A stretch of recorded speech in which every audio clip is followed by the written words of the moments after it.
नमस्कार, कड़क बात में आपका स्वागत है। और हम आज बात करेंगे उस खतरे की जिसको लेके काफ़ी जो यूरोपीय देश हैं कई सारे परेशान हैं, क्योंकि ट्रंप ने पहले तो शांति की बात की रूस यूक्रेन के बीच में, लेकिन बाद में उनका मूड बदला है और वो धमकी के मूड में आ गए हैं। एक तरफ से कभी कहते हैं कि अगर रूस ने यूक्रेन पे कोई बड़ा हमला किया तो हम परमाणु हमला करेंगे, क्योंकि उनके जो पनडुब्बी हैं रूस के बेहद पास हैं। और ये तमाम जो चीज़ें एक तरह से रूस को घेरने की पूरी तैयारी कर रहे हैं। लेकिन जो ट्रंप कह रहे हैं उसको लेकर के नेटो के कुछ देश हैं उनको आशंका है, और ये कह रहे हैं कि अगर इस लड़ाई को अगर और आगे बढ़ाया गया, लड़ाई आगे बढ़ी, तो इसका नुकसान पूरी दुनिया को होगा और ये बहुत बड़े युद्ध में और तब्दील हो जाएगा। अभी कहीं ना कहीं पर रूस और यूक्रेन के बीच की जो लड़ाई है उसको ख़त्म करने की कोशिश होनी चाहिए, ना कि उसमें आग में घी डालने की कोशिश होनी चाहिए। इटली के प्रधानमंत्री जॉर्जिया मेलोनी और फ्रांस के राष्ट्रपति मैक्रों दोनों इस बात पर एक कह रहे हैं कि समझदारी नेटो को बहुत फूक फूक पर कदम रखने की ज़रूरत है, क्योंकि रूस कोई ऐसा वैसा देश नहीं है कि अगर आपने किसी भी तरह से उसको घेरने की कोशिश की या उस पर और भी हमले अगर बढ़ा दिए तो रूस चुपचाप यूं ही बैठ जाएगा। ऑलरेडी प्रशांत क्या है कि जैसे जब से अमेरिका ने कहा है कि यूक्रेन को टॉम हॉक मिसाइल देगा, उससे ऐसे ही रूस भड़का पड़ा है वो, और उसने काफ़ी हमले भी तेज करने की बात की है, जिस तरह से यूक्रेन को घेरने की कोशिश कर रहा है। अब इसमें क्या हो रहा है कि डोनाल्ड ट्रंप मामले को सुलझाने की बजाय कभी कहते हैं कि शांति चाहिए, दोनों देशों के बीच में युद्ध नहीं चाहिए और वो तमाम चीज़ें कहते हैं, लेकिन वो अब भड़काने वाली बात कर रहे हैं। अब एक तरह से यूक्रेन को और ताकत दे रहे हैं कि वो रशिया से लड़े, और रूस है कि पीछे हटने को तैयार नहीं है। अब ये डर जो है ये काफ़ी यूरोपियन देश है, बाकी जो नेटो कंट्री हैं उनको भी लगने लगा है कि कहीं ये बात ना, ये बवाल कहीं और ना ज़्यादा बढ़ जाए और ये आग जो है यूक्रेन से निकलकर कहीं उनके देश में ना पहुंच जाए। इसके पहले भी ये बात आ रही थी प्रशांत की जर्मनी भी युद्ध की तैयारियां कर रहा है, क्योंकि उसको भी एक आशंका है कि कहीं ऐसा ना हो कि रूस आक्रमण कर दे। और जर्मनी का आने का मतलब तो आप जानते हैं कि जर्मनी अगर आ गया किसी भी युद्ध के लपेटे में, जब जब विश्व युद्ध शुरू हुआ है तब तब मैंने जर्मनी पे जैसे ही जर्मनी एक्टिव हुआ है वो एक तरह से उसका सेंटर, एपी सेंटर है उसका विश्व युद्ध का। तो ये अगर ऐसा कुछ होता है, अगर इस तरह के हालात बनते हैं, तो ना सिर्फ यूरोप के लिए बल्कि पूरी दुनिया के लिए खतरे की बड़ी घंटी है। और ये बात जो यूरोपीय देशों की एक अनौपचारिक जो मीटिंग कोपेनहेगन में हुई है, दरअसल इसमें इसी बात पर चिंता जाहिर की गई है। इसमें दो तीन चीजें बहुत साफ तौर पर निकल कर आई है, और आज जो हमारे दर्शक इस बात को देख रहे हैं, सुन रहे हैं, उन्हें बारीकी से इस बात को देखना और समझना भी चाहिए कि कैसे पूरी दुनिया को एक आग के खेल में धकेलने की कोशिश की जा रही है, और उससे कुछ लोग बहुत ज्यादा प्रोवोक हो गए हैं तो कुछ बहुत सचेत हैं। जिसकी बुनियाद ही इस जंग की थी कि नेटो में शामिल हो जाए यूक्रेन, वो नेटो देश ही आज दो भागों में बढ़ चुके हैं। साफ साफ ये कहा जा रहा है कि अब रूस का हमला जो यूक्रेन पर हो रहा है, बेतहाशा हमले वो कर रहे हैं। यूक्रेन के बाद कुछ नेटो देश हैं जो सीधे रूस के निशाने पर होंगे, ये बात कुछ देश बखूबी जानते हैं, और इसे लेकर के अब ये चिंता जाहिर की जा रही है। इसीलिए कोपेनहेगन में ये तमाम यूरोपीय देश मिले भी हैं। अब यहां साफ तौर पर जॉर्जिया मेलोनी अगर ये बात कहती हैं कि जिस तरह से हम कदम आगे बढ़ा रहे हैं ये खौफनाक हो सकता है। अब नेटो किस तरह से कदम आगे बढ़ा रहा है कि चलिए घेर लेते हैं रूस को, यूक्रेन पर हमले कर रहा है, हम घेर लेते हैं, हमारे खिलाफ भी अग्रेसिव है। जबकि रूस का साफ ये कहना है कि उसके जो शुरुआती कुछ मुद्दे थे, यूक्रेन नेटो का सदस्य ना बने, उसे रोक दिया जाए, मैं ऐसे बर्दाश्त नहीं करूंगा। हमले की शुरुआत यहीं से हुई, और अब अगर नेटो के देश, खासतौर पर मैक्रो का अगर आपने जिक्र किया, उन्होंने कहा कि जिस तरह की बात कही जा रही है, क्योंकि ये बात किसकी तरफ से कही जा रही है, ट्रंप की तरफ से, क्योंकि अब वो टॉम हॉक देने के लिए तैयार हैं, प्रस्ताव पारित हो रहा है, सामने जा रहा है, वो उन्हें दे दिया जाएगा। मतलब जो 24,000 किलोमीटर की मारक क्षमता रखता है, ऐसी मिसाइल अगर आप उसे वो तो रूस ने कह दिया है कि जैसे आप दोगे तो हम मान लेंगे कि वो चीज, इसका ये भी संकेत है रूस की तरफ से आप सीधे हमसे लड़ने के लिए अगर टॉम हॉक अगर यूक्रेन के पास जाता है तो हो सकता है कि रूस अपने जो हमले को और तेज कर दे, और पता नहीं उस हमले को तेज करने के चक्कर में ऐसा ना हो और किसी दूसरे देश पे भी अटैक ना कर दे। रूस ने बड़ा साफ कर दिया है। देखिए, एक नेटो, रूस ने अगर ट्रंप को करना था या नेटो देश को करना था, 3 से ज्यादा लड़ाई हो रही है, अब तक आपने यूक्रेन का साथ नहीं दिया। यूक्रेन के करीब 20 से 25% हिस्सों पर रूस ने कब्जा कर लिया, अब तक आप चुप बैठे रहे। और अब जब बात हो रही है, यूक्रेन भी चाहता है कि इस लड़ाई से बाहर निकले, तो उसको आप उकसा रहे हो, उसको आप आगे कर रहे हो।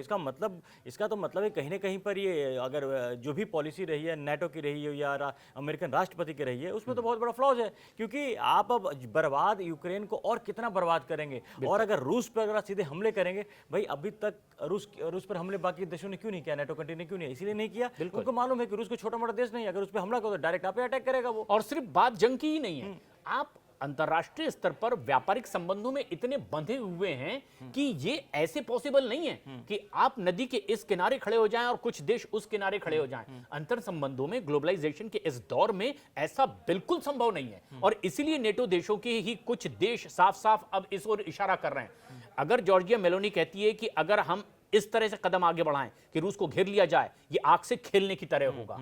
अगर वो ये सचेत कर रही है, सजग कर रही है, मतलब उन्हें अपने देश की चिंता है।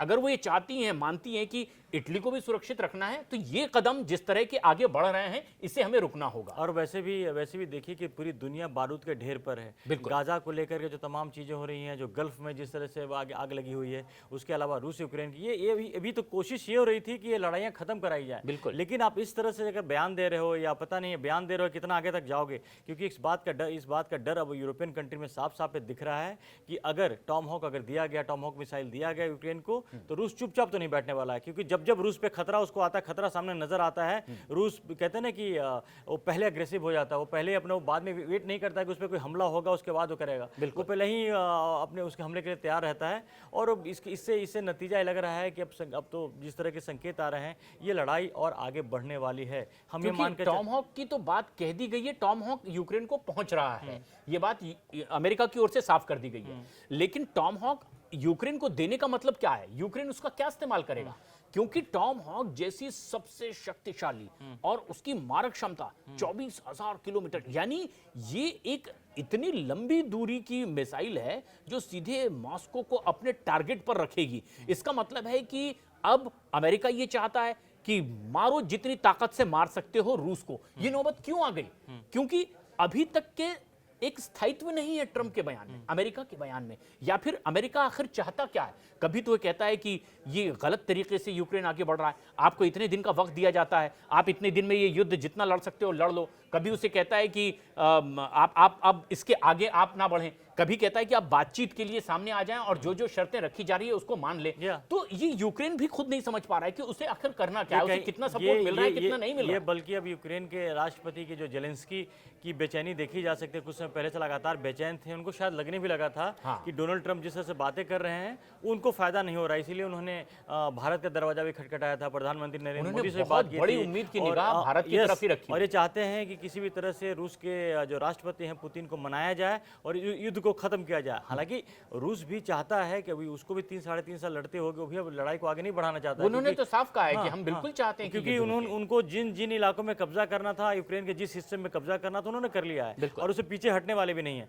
तो ऐसे में रूस का भी जो इंटरेस्ट है इसी में चाहता है कि लड़ाई खत्म हो। लेकिन अमेरिका की तरफ से जिस तरह से बयानबाजी हो रही है, अमेरिका जिस तरह से उसकी पता नहीं रणनीति क्या है, वो क्या कर रहा है, उससे वो लड़ाई जो है वो, और उसमें कहते हैं ना कि आग में घी डाल रहा है अमेरिका बार बार। और डोनाल्ड ट्रंप के इस बयान से जो बेचैनी है उनके खुद सहयोगी देशों में, नाटो के जो देश हैं, यूरोप के सारे जो देश हैं, परेशान हैं कि ऐसा है कि कहीं ये लड़ाई आगे नहीं। इसमें एक कंसर्न ये भी है, आप देखिए कुछ समय पहले यही डोनाल्ड ट्रंप हैं जिन्होंने कहा था, नाटो देशों को कहा था कि भैया अब हमारी अमेरिका की जो सुरक्षा छतरी है वो हमने हटा ली है, अपनी अपनी सुरक्षा का खुद ख्याल रखो और अपने डिफेंस को बजट को वजह साफ कर चुके हैं। अब ऐसे में जब एक बार आप कभी ये बोलते हो, दूसरी बार बोलते हो कि नाटो के देश को तैयार रहना चाहिए युद्ध के लिए, तो भाई नाटो देश को लग रहा है कि ऐसा ना हो कि लड़ाई आगे बढ़ जाए और अमेरिका पीछे हट जाए, तो कहीं के नहीं रहेंगे वो, घर के ना घाट के। ये रणनीति, ये जो मीटिंग हो रही है जिसमें कि ट्रंप का कोई योगदान नहीं है, अमेरिका को वैसे चर्चा नहीं कर रहे हैं वो उससे सीधे तौर पर, इसलिए इन देशों को आपस में एक दूसरे की ओर से ये सुझाव मिल रहे हैं। सार्वजनिक तौर पर जब वो बैठ रहे हैं, मिल रहे हैं, तो भी वो इसकी बात रख रहे हैं। हालांकि अब उधर देखा जाए तो पोलैंड की और हंगरी की देखें तो दोनों में आपस में ठनती चली जा रही है। हंगरी बार बार ये तर्क दे रहा है कि भाई जिस तरह से हम रूस के खिलाफ अग्रेसिवली आगे बढ़ने की बात कर रहे हैं यूक्रेन के सपोर्ट में, ये कितना घातक हो सकता है उसकी सिचुएशन, क्योंकि वो रूस की सपोर्ट में बहुत से तर्क दिए जा रहे हैं हंगरी की ओर से। पोलैंड कह रहा है कि बस चढ़ बैठो, लड़ाई जितनी तेज कर सकते हैं कर दीजिए, कुछ जो समझदारी से। तो जो लोग भी इसमें अल्पविराम लगाने की बात कर रहे हैं वो इस वक्त समझदारी की बात कर रहे हैं, ये तो समझ एक इंटरेस्टिंग बात बताता हूं इसमें कि जब ये कहा गया कि यूरोप तैयार है लड़ाई के लिए, और जब यूरोप के सारे देश अपने लोगों को सेना में जब भर्ती के लिए वो किया, तो एक पोलैंड ही एक ऐसा देश है जहां पर 5,000 लोग सेना में भर्ती के लिए आ गया। बाकी जो यूरोपियन कंट्री में है उनकी सबसे बड़ी प्रॉब्लम है कि कोई वहां का युवा सेना में आना भी नहीं चाहता है। उनकी सेना इतनी बड़ी नहीं कि लड़ाई लड़ सके। तो सबसे बड़ी समस्या, आपके पास सेना नहीं रहेगा और आप रूस से लड़ाई लड़ाई करोगे जो बहुत कि से देश जिसके हैं जो बजट उस तरीके से हाँ, नहीं रखते हाँ, हैं, हाँ। क्योंकि बहुत सारी व्यवस्थाएं चलानी है वो बजट उसमें करते हैं। अब तक यूरोप की पूरा जो डिफेंस का जो ठेका था, हाँ। जो जिम्मा था अमेरिका के जिम्मे था, और उसके भरोसे वो सारे जी रहे थे, लेकिन अचानक से आकर डोनाल्ड ट्रंप ने उनको हिला दिया है और अब उनको असुरक्षा महसूस हो रही। एक ऑलरेडी यूरोप के जो सारे देश हैं वहाँ इंटरनल प्रॉब्लम से झेल रहे हैं लोग। आज ही की खबर है, अभी थोड़ी देर पहले की खबर है कि इंग्लैंड के बर्मिंघम शहर में वहाँ पर हमला हुआ है, आतंकी हमला हुआ है, जहाँ पर कार से चढ़ाने की कोशिश हुई। उसके बाद से वहाँ जो आतंकी निकल के कुछ लोगों को चाकू मारा है, शायद 2 लोग मरे भी हैं। यहूदियों पे अटैक हुआ है। उनकी सबसे धार्मिक कैलेंडर था। बिल्कुल, बिल्कुल। आज का दिन जो यहूदी कैलेंडर का सबसे धार्मिक दिन था, वो उस दिन वहां पर उन पे हमला किया गया इंग्लैंड के अंदर। ये भी यूरोप की बात है कि जो ये सब तमाम जो देश हैं ऑलरेडी एक सिक्योरिटी को लेकर के, इंटरनल सिक्योरिटी को लेकर जो संघर्ष कर रहे हैं, अगर आज इनको बाहर युद्ध में अगर झोंक दिया जाए तो फिर तो कहीं के नहीं रहने वाले। देखिए अभी क्या हुआ, जो एक आंतरिक बजट उन्हें पारित करवाना था वो ट्रम्प का नहीं हुआ है। इसका मतलब इनडायरेक्टली देखिए उनके शटडाउन की बात आ गई है। वैसे संविधान में उसका कोई प्रावधान वैसे नहीं है, लेकिन अगर उसे हम इनडायरेक्टली देखें, परोक्ष रूप से देखें, तो जो अपना बजट पारित ना करवाए इसका मतलब वो सरकार गिर गई एक तरीके से। तो देखा जाए तो इंडिया में ऐसे होता है भाई, अगर उसे साफ तौर पर पढ़ा समझा जाए कि आपके पास बहुमत नहीं था। इंडिया में कोई भी फाइनेंस बिल, अगर इंडिया में अगर कोई भी फाइनेंस बिल आपका गिर जाता है लोकसभा में